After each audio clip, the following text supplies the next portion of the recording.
Good morning, welcome to news analysis. నేను జ్యోత్స్న డిస్కషన్లోకి వెళ్లే కన్నా ముందు వివిధ పత్రికల్లో వచ్చిన వార్తా కథనాలను ఒకసారి చూద్దాం. తెలంగాణ వార్తా పేపర్స్ చూసినట్లయితే ఈనాడు ముందుగా బ్యానర్ ఐటంగా గీత దాటితే వేటే అంటూ వార్తను హైలైట్ చేస్తూ ఈనాడు బ్యానర్ ఐటమ్ నిచ్చింది. నిన్న సిఎల్పి భేటీ జరిగింది. ఈ భేటీలో సీఎం రేవంత్ రెడ్డి చేసినటువంటి వ్యాఖ్యలను, ఇచ్చినటువంటి వార్నింగ్ను ఇక్కడ హైలైట్ చేస్తూ గీత దాటితే వేటే అని ఇచ్చారు. నేను మంత్రులు కూడా పార్టీ ఆదేశాల మేరకే పనిచేస్తాం. మంత్రివర్గ విస్తరణపై అధిష్టానం నిర్ణయం రిజర్వ్ చేసింది. జూన్ 2 వరకు విస్తృతంగా గ్రామాల్లో తిరగాలి. మే 1 నుంచి జూన్ 2 వరకు నియోజకవర్గాల్లో పర్యటిస్తా. కంచె గచ్చిబౌలి భూములపై బీఆర్ఎస్ బీజేపీ ఏకమై దుష్ప్రచారం చేశాయి. వచ్చే నెల నుంచి కొత్త ఉద్యోగాల భర్తీకి నోటిఫికేషన్స్. సిఎల్పి సమావేశంలో సీఎం రేవంత్ రెడ్డి. ఇక రైట్ సైడ్ గనక టాప్లో చూసినట్లయితే నేషనల్ హెరాల్డ్ కేసులో సోనియా రాహుల్లపై ఈడీ ఛార్జ్ షీట్ అంటూ వార్తను చూడొచ్చు మీరు. కాంగ్రెస్ అగ్రనేతలు సోనియా గాంధీ, రాహుల్ గాంధీలపై ఎన్ఫోర్స్మెంట్ డైరెక్టరేట్ అభియోగ పత్రం నమోదు చేసింది. నేషనల్ హెరాల్డ్ కేసులో ఈ షేర్స్ వచ్చేసి కారు చౌకగా బదలాయించుకొని కోట్ల ఆస్తుల్ని కొల్లగొట్టేశారు అని చెప్పేసి ఆ కేసులో నమోదు చేశారు. 988 కోట్ల మనీ లాండరింగ్ అభియోగం అయితే నమోదు చేశారు. తదుపరి విచారణ వచ్చేసి 25 ఉంటుంది. దేశవ్యాప్తంగా నేడు కాంగ్రెస్ నిరసనలకు పిలుపునిచ్చింది. బీజేపీది ప్రతీకార రాజకీయం అంటూ మండిపాటు. ఇక లెఫ్ట్లో గనక పైన టాప్లోనే మెమోలపై స్పష్టత వచ్చాకే 10 ఫలితాలు అంటూ రాష్ట్రంలో 10వ తరగతిలో గ్రేడింగ్ విధానాన్ని తొలగించి మార్కులిస్తామని ప్రభుత్వం జీవో జారీ చేసిన మెమోల ముద్రణ ఎలా ఉండాలన్న దానిపై స్పష్టత రాలేదు. అది తేలితేనే ఫలితాలు రిలీజ్ చేయాల్సి ఉంటుంది. జవాబు పత్రాల మూల్యాంకనం మంగళవారంతో ముగిసింది. ఈ నెలాఖరు నాటికి ఫలితాలను వెల్లడించాల్సి ఉంది.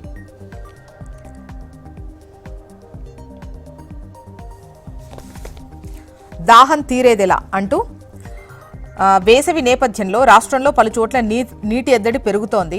భూగర్భ జలాలు అడుగంటడం, ప్రధాన ప్రాజెక్టులతో పాటు చెరువులు, కుంటల్లోనూ నీటి లభ్యత గణనీయంగా తగ్గిపోతుండటంతో ప్రజలకు తాగునీటి వెతలు పెరుగుతున్నాయంటూ ఈ వార్తనిచ్చారు.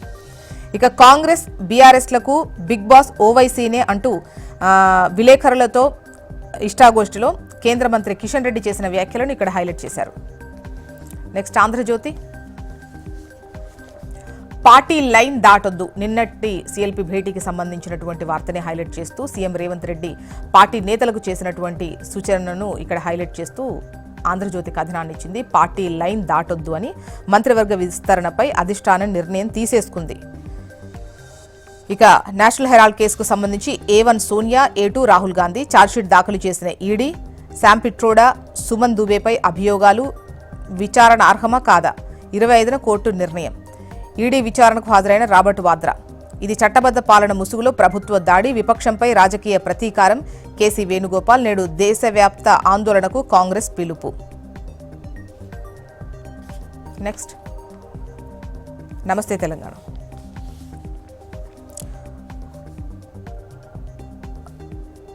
పైన టాప్లో రైతులకు సంబంధించిన ఆందోళనను, రైతుల ఆత్మహత్యలకు సంబంధించి వార్తలను, వరుస కథనాలను నమస్తే తెలంగాణ ప్రచురిస్తున్న విషయం మనకు తెలిసిందే కదా. ఇప్పటికీ రాలిన మట్టిపూలు 475, 2 రైతుల ఆత్మహత్య, నీళ్లు లేక ఎండిన పంటలు, అప్పుల బాధతో బలవన్మరణం, భూపాలపల్లి, సిద్దిపేట జిల్లాలో నెలకొన్న విషాదం ఇది అంటూ వార్తనిచ్చారు. మరోవైపు కొనుగోలు కేంద్రంలో వడ్లు రాసులు పోసుకుని ఎదురు చూస్తున్న రైతు దంపతులకు అకాల వర్షం కన్నీటి వ్యధను మిగిల్చింది అంటూ వార్తను చూడొచ్చు. ఇది ఖమ్మం జిల్లా కల్లూరు మండలం పుల్లయ్య బంజరకు చెందిన బొల్లం రామయ్య. చంద్రకళ ఆవేదన అంతా ఇంతా కాదు అంటూ ఆ వార్తనిచ్చారు. ఇక నీటి కోసం రైతు రణం అంటూ ఇది కూడా పైన టాప్లోని చూడండి. కళ్ల ముందు ఎండుతున్న పంటలను కాపాడుకునేందుకు నిత్యం రైతులు రోడ్డు ఎక్కుతూనే ఉన్నారు. నిన్న జూరాల ప్రాజెక్టు ఆయకట్టు రైతులు పోరుబాట పట్టారు అంటూ వార్తనిచ్చారు. ఇక బ్యానర్ ఐటమ్ విషయానికి వస్తే కంచ భూముల తాకట్టు లొసుగుల లోగుట్టు అంటూ 400 ఎకరాల తనఖాలో వెక్కిరిస్తున్న విధానపర లోపాలు ఎన్నో ఉన్నాయి. ఫార్ములా రేస్పై గగ్గోలు, కేసులు. మరి ఈ ఉల్లంఘనలపై చర్యలేవి అంటూ కంచె గచ్చిబౌలి భూముల తనఖాలో సర్కారు ఉల్లంఘనలు, టీజేఐఐసికి హక్కులు రాకుండానే ప్రైవేటు సంస్థకు తాకట్టు, షెడ్యూల్ ప్రాపర్టీలో 400 ఎకరాలుగా చూపిన అధికారులు. ఇక సిఎల్పీకి ఆ ముగ్గురు డుమ్మా రాజగోపాల్, ప్రేమ్ సాగర్, వివేక్ గైర్హాజరుకు సంబంధించి ఇస్తూ ముఖ్యమంత్రే వద్దన్నారా, వారే రాలేదా? సమావేశంలో ఇదే హాట్ టాపిక్. జూనియర్ కాలేజీలకు మంగళం. కొత్తగా ఏర్పాటయ్యే పబ్లిక్ స్కూళ్లలో కలిపేసే యోచన సర్కారుకు సిఫార్సు చేసిన తెలంగాణ విద్యా కమిషన్. మరో 3 రోజులు వర్షాలు, గరిష్ట ఉష్ణోగ్రతలు పెరగవచ్చన్న వాతావరణ శాఖ. పలు జిల్లాల్లో వడగండ్ల వాన. ఆర్బీఐ నుంచి 1000 కోట్ల రుణం. రేవంత్ సర్కార్ రికార్డు స్థాయి రుణ సమీకరణ. ఈ నెల 8న 2000 కోట్లు. తొలి త్రైమాసికానికి 14,000 కోట్లకు ఇండెంట్. హన్స్ ఇండియా చూద్దాం. టాప్ ఐటంగా మనకు ఇక్కడ తమిళనాడుకు సంబంధించి Tamil Nadu forms panel on state autonomy.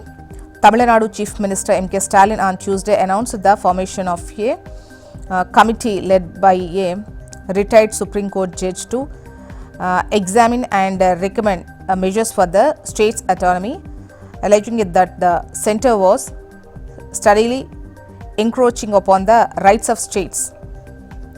And the next news, tight whistle to prevent fresh violence in Mushirabad.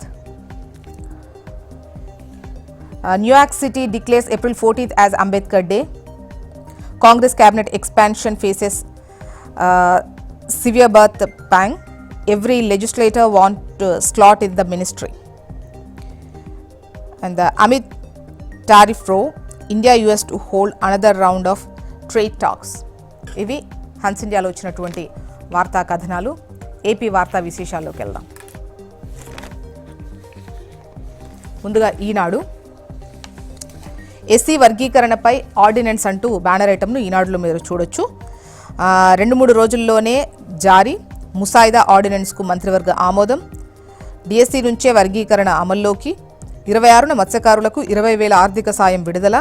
Veligonda 2-4 ప్రాజెక్టుల పనుల పూర్తికి నిధుల కేటాయింపు. మంత్రివర్గ సమావేశంలో తీసుకున్న నిర్ణయాలు. మే 2న ప్రధాని మోదీ చేతుల మీదుగా అమరావతి పునర్నిర్మాణ పనులు ప్రారంభం. మరోవైపు నేషనల్ హెరాల్డ్ కేసులో సోనియా, రాహుల్లపై ఈడీ ఛార్జిషీట్ అంటూ చూడొచ్చు. ఇక మెగా సిటీ అంటూ అమరావతి, గుంటూరు, విజయవాడ కలిపి మెగా సిటీ అంటూ వార్తనిచ్చారు. మంగళగిరి, తాడేపల్లి కూడా అందులో భాగమే. CM Chandrababu master plan. మరోసారి భూ సమీకరణ, సేకరణ అనేది నిర్ణయించలేదు. రైతుల సమీకరణే కోరుకుంటున్నారు. పురపాలక శాఖ మంత్రి నారాయణ. ఆంధ్రజ్యోతి, వెల్కమ్ టీసీఎస్ అంటూ టీసీఎస్కు ఋషికొండలో 21.6 ఎకరాలు, ఎకరాకు 99 పైసల లీజు మాత్రమే. 1370 కోట్లతో ఆపరేషన్ సెంటర్. 12,000 మందికి ఉద్యోగావకాశాలు. పలుమార్లు టాటా సన్ చైర్మన్తో చంద్రబాబు, లోకేష్ చర్చలు. ఇక వర్గీకరణ ఆర్డినెన్స్కు మంత్రిమండలి ఓకే అంటూ వార్తను హైలైట్ చేశారు. నెక్స్ట్ సాక్షి.